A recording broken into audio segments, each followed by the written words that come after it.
अजी न्यूज में आपका स्वागत है। आज की प्रमुख खबर इस प्रकार से है। Corona virus vaccine update. एक महत्वपूर्ण फैसले में केंद्र सरकार ने साफ किया है कि उसने जिन दोनों कंपनियों को कोरोना वायरस की वैक्सीन कोविशील्ड और कोवैक्सीन के आपात इस्तेमाल की मंजूरी दी है, उन्हें सरकार से किसी तरह की क्षतिपूर्ति नहीं दी जाएगी। जानकारी के मुताबिक अगर किसी तरह की नुकसान की बात सामने आती है तो इन दोनों वैक्सीन को विकसित करने वाली सीरम इंस्टीट्यूट ऑफ इंडिया और भारत बायोटेक इंटरनेशनल लिमिटेड को खुद ही उस नुकसान की भरपाई करनी पड़ेगी। सरकार उन्हें इसके लिए किसी तरह की कोई क्षतिपूर्ति नहीं करेगी।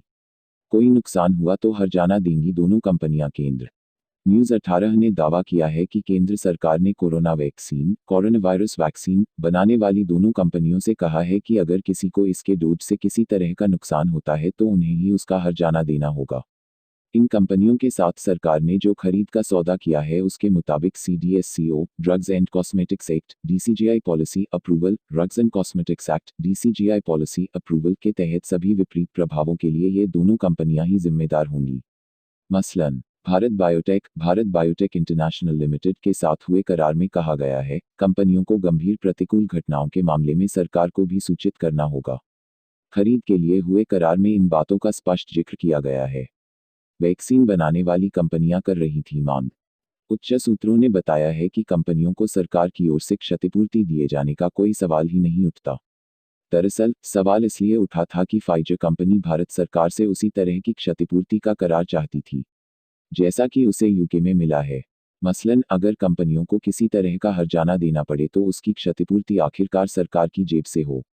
गौरतलब है कि सीरम इंस्टीट्यूट के CEO Adar Poonawalla CEO of Serum Institute ने भी कहा था कि वैक्सीन बनाने वाली कंपनियों को सरकार से सभी कानूनी मामलों में क्षतिपूर्ति मिलनी चाहिए।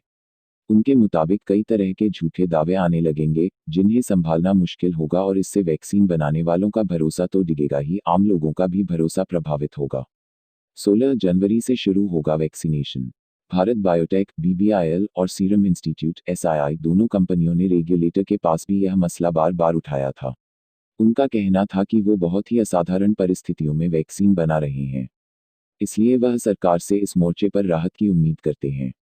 लेकिन अब साफ हो गया है कि सरकार उनकी दलीलों को सुनने के लिए तैयार नहीं हुई है और अगर किसी तरह के नुकसान की बात आती है तो उसका भुगतान कंपनियों को अपनी जेब से ही करना होगा। बता दें कि भारत में 16 जनवरी से कोरोना वैक्सीन लगाने का काम शुरू हो जाएगा। पहले फेज में सरकार 30 करोड़ लोगों को कोविड वैक्सीन लगाने का लक्ष्य लेकर चल रही है, जिनमें शुरू में मेडिकल प्रोफेशनल और फ्रंटलाइन कोरोना वॉरियर शामिल हैं। बेहतरीन खबरों के लिए अजी न्यूज को देखते रहें।